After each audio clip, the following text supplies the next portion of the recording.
Assalamu alaikum, it's your girl Nadira P. Welcome back to another video.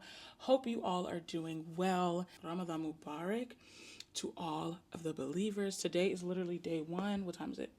It is 7:33, February 18th, which for a lot of us, it is day one of Ramadan. I know a lot of people are also starting tomorrow as well. But Ramadan Mubarak, I pray that you brought the month in feeling amazing, doing amazing, having amazing plans. I just wanted to quickly make this video, and I purposely titled it, "You Deserve a Good Ramadan," because I want this video to be very encouraging.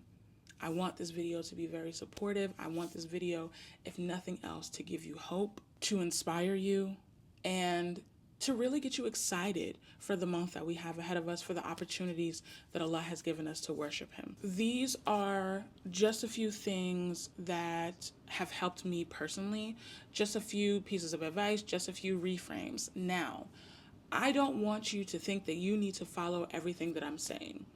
And I think this is something as Muslims, as believers, that we need to get used to in Islamic spaces.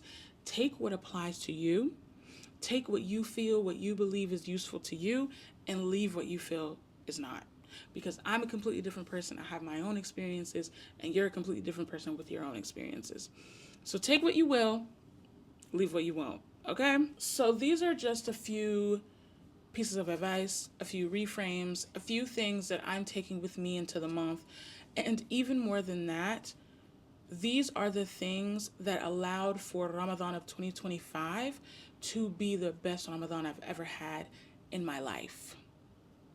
No exaggeration. And I truly pray for us all that each Ramadan is better than the last. But when I tell you these things helped me and truly revolutionize my Ramadan. So without further ado, let's get into it. Number one, which is a big one for me, and based on the conversations that we're having online, it's a big one for us all. Leave the conversation of your worthiness to Allah. I don't want to tell you to be arrogant. I don't want to tell you to just throw caution to the wind and do whatever and act however. No. I think it's a very spiritually healthy thing to be concerned with your deeds, to be concerned with how Allah sees you, to be concerned with whether or not you are deserving, whether or not you are worthy. But I think sometimes we take it so far to the point where we end up hindering ourselves. We can't get out of our own way, and it'll stagnate us. It'll make us so fearful that we'll just freeze up and we won't do anything. We won't even try. And that's a problem.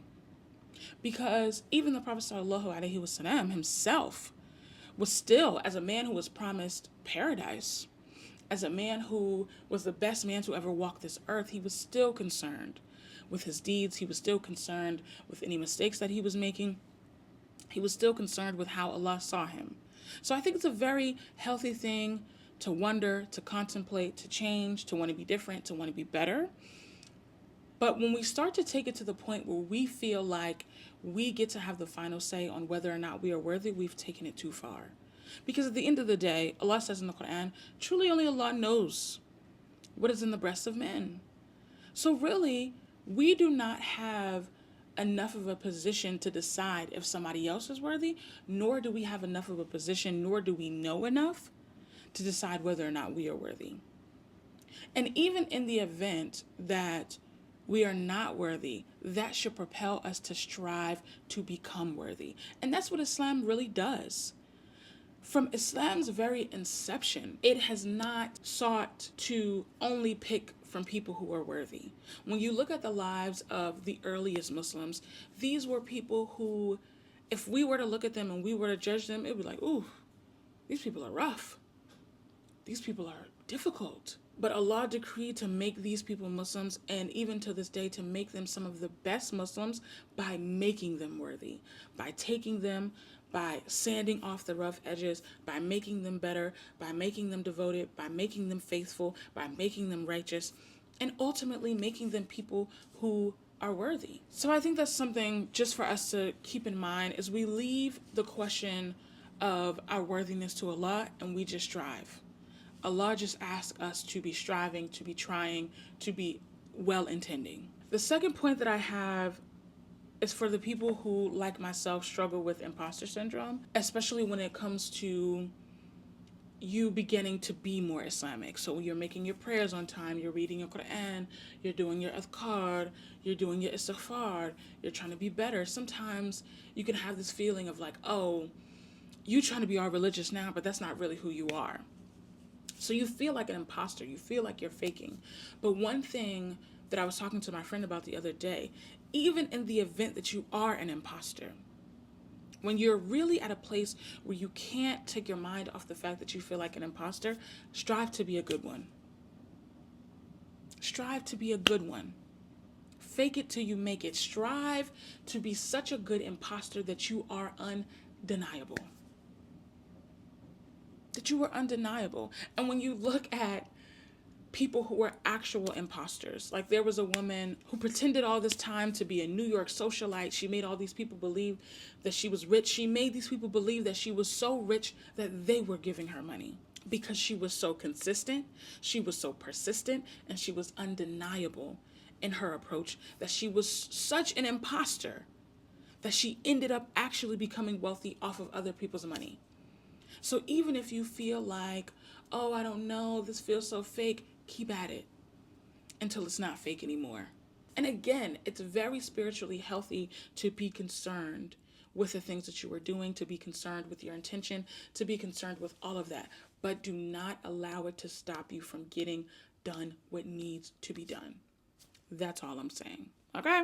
Next up, my greatest piece of advice walking into the month. Take this with a grain of salt because this can look different for every single person. This can look different in every single circumstance. But if there's one piece of advice I can give you walking into Ramadan specifically, but also when it comes to anything Islamic, prepare. Prepare, prepare, prepare. I know a lot of times with spiritual things especially, we like to treat everything like it'll just come upon us. It'll just be sprung upon us. In order to read your Quran, you need the feeling. You need to just be in the mood. You're waiting for the inspiration. You're waiting to just wake up and there's a light and there's this. Prepare. Prepare, prepare, prepare. Last Ramadan, I was in a very different situation. I wasn't working. I was home. I had nothing but time and opportunity. And I prepared to the maximum degree. I'm talking about we had all the food, all the water, all the everything in this house for the next 30 days. My house was clean. All my laundry was done. All the linens in the house were clean. My dua journal was done within the first 3 days of Ramadan. My actual journaling was done. All of my prayer garments were washed and ready. I was ready to go. This year looks very different for me. I have a job now. I have a lot more going on now. We have a lot of things going on as a family now. We're at a very different time in the world now. But I'm still able to prepare in certain ways. And I don't mean to prepare for the whole month, right? Even if it's the first day of Ramadan, even if for you it's the night before the first day of Ramadan, prepare for the next day. Prepare for the next hour. Prepare for the next salah. Whatever you can manage to do to set yourself up to have a better day, to have a better month, to have a better next 30 minutes, to have a better next couple of hours, do it. So if it is currently Asr time and you know that you want to go to the masjid for Taraweeh, prepare. Leave early. You know when you get to the masjid, parking is scarce. Get there on time. You know you have to go to work the next day and it's Maghrib time and you know you have to get up early for Sahur, you have to get up early for Fajr. Get your prayer garment out. Put your Quran out. Put your prayer rug out. I know we love a hot, fresh meal, but if it is easier for you to prepare that oatmeal, to prepare those pancakes, to prepare that protein shake the night before, and to just refresh it in the morning, to put that oatmeal in the microwave with a little bit of water to refresh it, to take that smoothie out when you get up for tahajjud, do that. The preparation, the systems that we set up make it a lot easier to do the various forms of worship when it is time. Prepare whatever you can. You don't have to be crazy about it. You don't have to be anal about it. You don't have to prepare for the rest of your life. But I'm saying whatever you can do right now in this moment to make the next step easier for you, do it. We're already fasting. We're on limited time. We're on limited energy. prepare. Take it or leave it. But that's what I have to offer. When we speak of preparation, it leads us into the next point. Leave perfection to Allah. Leave perfection to Allah. This is not going to be a perfect Ramadan. You're not going to feel amazing for all 29 to 30 days. Every day is not going to be an exceptional day. Even during the month of Ramadan, your iman is still flowing. It's still cyclical. Let the flow happen. Surrender to the flow, because even in the moments of low iman, Allah is still with you. There are still things to learn. There's still beauty to be extracted in that moment. Leave perfection to Allah.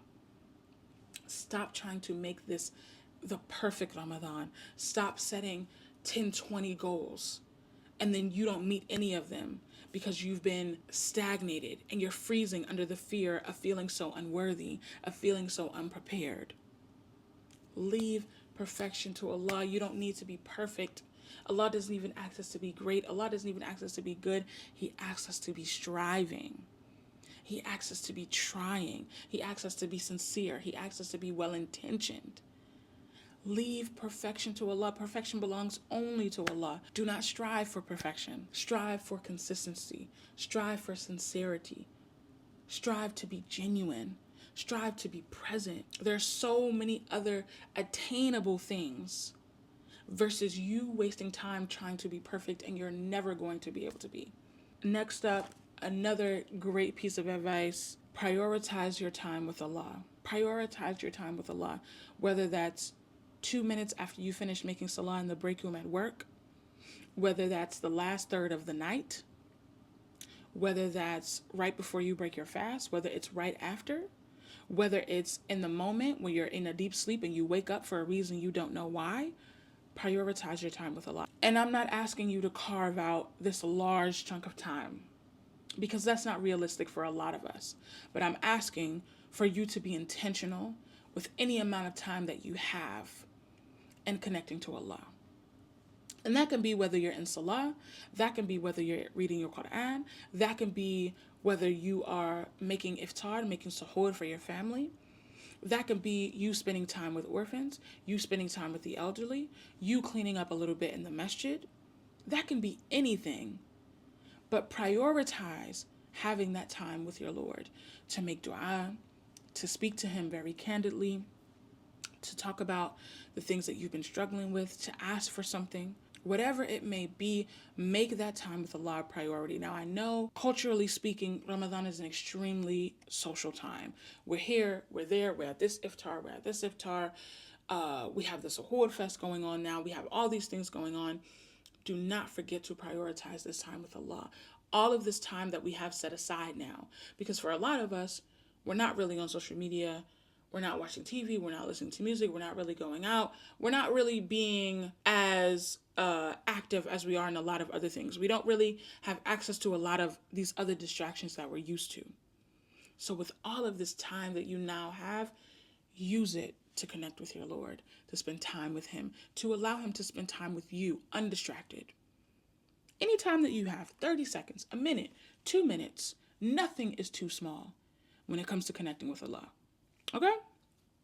Okay. A piece of advice that I cannot give enough: get some sleep. Get some sleep. Allow your body to rest. In addition to eating well, making sure you're getting enough water, ensuring that you're having suhoor, you're having a proper iftar, you're having nice hefty meals. Get some sleep. Get some sleep. A part of the reason that last Ramadan was so amazing, was so transformational for me, was because I listened to a lecture. And in the lecture, they were talking about how the Prophet ﷺ would be during Ramadan. And after finding out that during Ramadan, he would break his fast, he would make his salah, he would make his isha. After he would make his isha in the masjid, he would go home and he would go to sleep. And then he would wake up, he would proceed to do his tahajjud, he would eat his suhoor, he would make his fajr, and then he would start his fast. Following that example last Ramadan, made all the difference for me. It allowed me, which is very difficult for me, it allowed me to be able to not only get up at Sahur time, to get up at Fajr time, to get up at an appropriate Tahajjud time without my alarm. It allowed me to be a lot more well rested throughout the day. I didn't feel the need to take 2 and 3 naps. I wasn't super hungry. I wasn't super thirsty. My body felt better. I felt like my food was digesting even better. It just overall gave me a much better experience. But undoubtedly, the greatest benefit, it allowed me to prioritize my tahajjud. Now, Taraweeh comes with an immense amount of blessings. We know this. Taraweeh is a voluntary prayer. I'm not deterring anybody from doing it. It comes with an immense amount of blessings. But to be doing it every night, to be doing it all the time, for me personally, really tires my body out. Especially when daylight saving time ends and we're not even starting Taraweeh till like 9 o'clock, 9:30. So we're not getting out of it until almost midnight. So every night of that, coupled with the fact that you have to go home, you have to shower, you have to get in the bed, you don't end up getting in the bed and really getting sleep till 1:30. Then you have to be up for tahajjud around 4 o'clock, 4:30. Then you have to have suhoor. Then you have to make fajr. By the time all of that happens, you have to get up, get your kids ready for school. You have to get up and get ready to go to work. That's just not realistic for me. I know everybody's different. I know everything looks different for everybody. Everybody has different bodies. Some people don't need as much sleep as other people. But for me personally, being able to prioritize that rest, being able to prioritize that sleep made my fast a lot easier and made my worship a lot better. Again, not deterring anybody from doing anything for the sake of Allah. We know during Ramadan, you want to get it in, you want to do the most, and I encourage that. But for me personally, following the example of our beloved and going home after Fajr and going to sleep made all the difference. Made all the difference. I did manage to make a few Taraweehs, but for the most part, getting that sleep changed the game for me. On a much lighter note, I heavily suggest to everyone to establish some joy in the month. To establish some joy in the month. And this might be something that's super personal. Maybe it's something that only applies to me, but I am a woman. I like to have fun. I like to have a good time. And I say one of the reasons that I feel that I've been able to remain a Muslim for so long, that I've been able to remain practicing for so long, is because practicing Islam is something that I really enjoy. I really, really, really, really enjoy it. I do. All of the various acts of worship, all of the ways that we are able to attain blessings, the way that we interact with God, learning about the religion, various parts of religion, I really enjoy it. So for me personally, if I want to excel at something, if I want to be able to get through something that is difficult, especially when it comes to Islam, I have to attach something joyous to it. And things for me feel especially joyful during the month because so much is happening spiritually, because it is the month of mercy, because we're all feeling so great and we're fasting and we're spending so much time together. The joy feels extra joyous. And because it is not attached to any of the media that we normally consume, any of the things that we normally do, it feels extra special. So during Ramadan, I try to spend a lot more time with my family. I try to spend a lot more time with the youth. I try to spend a lot more time with my elders. And it is 9 times out of 10, it is a great time. I try to participate in a lot more of my hobbies. I do a lot more reading. If there's any passion projects that I have, I start it. If there are any of my favorite meals, that's what I try to be cooking. If there's anything that my family especially enjoys, I try to cook that more. I try to have some special desserts for us, some special drinks for us. Anything that my friends and I have been putting off, maybe a good walk, maybe a class, maybe a presentation. I try to do that just to try and establish some joy, to attach some joy to such a beautiful month. I try to really prioritize having a good time because for me, it makes the month flow easier. It makes me feel better and really makes it feel worth it. And the last piece of advice that I will offer. And it's really a reframe that has carried me through so many Ramadans. I like to view Ramadan as the beginning of something. Like for me personally, I know we already have an Islamic New Year, but I treat Ramadan as my Islamic New Year, my Islamic renewal, my Islamic refresh. I don't treat Ramadan like a sprint, I treat it like a marathon. I walk in intending to establish habits instead of just trying to do stuff for the month. Now, I'm not saying that there are things that we're not doing just because it's Ramadan. There's things that we should be doing just because it's Ramadan. We should strive to do more than we've ever done before. But me personally, my focus is more so on building habits throughout the month. So I'm looking to establish things that once the month is over, I'm still going to be participating in. And that reframe has also helped me feel better when the month is over. And I tell people this, yes, the spiritual circumstances may be different. Because, Ramadan is the month of mercy. The doors to the hellfire are closed. The doors to Jannah are open. Now we know once the month ends that those circumstances change. Okay, we don't have access to Laylatul Qadr, to the last 10 nights, to all of this once the month ends. But every other circumstance is the same. You can fast, you can pray. We still have tahajjud time.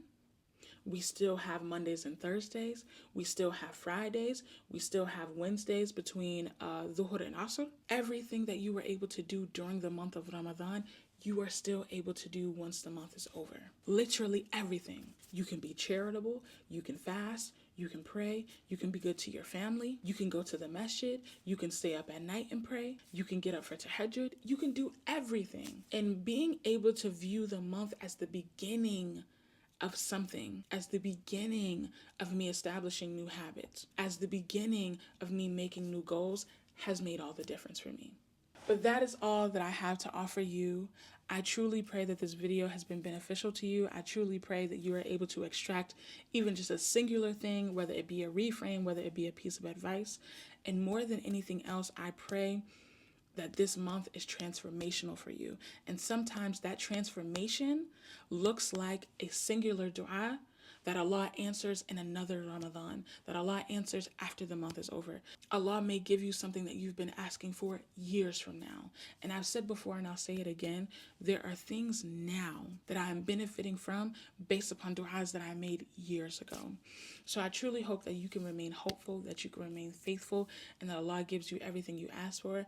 I pray that this month is a time of rest, of peace, of health, of wealth, and I pray that you and your families remain safe and happy and healthy. And I pray that Allah gives you everything you need and everything you desire. Allahumma thumma ameen. Please enjoy your Ramadan. Until the next video, I will see you soon. Bye. Assalamu alaikum.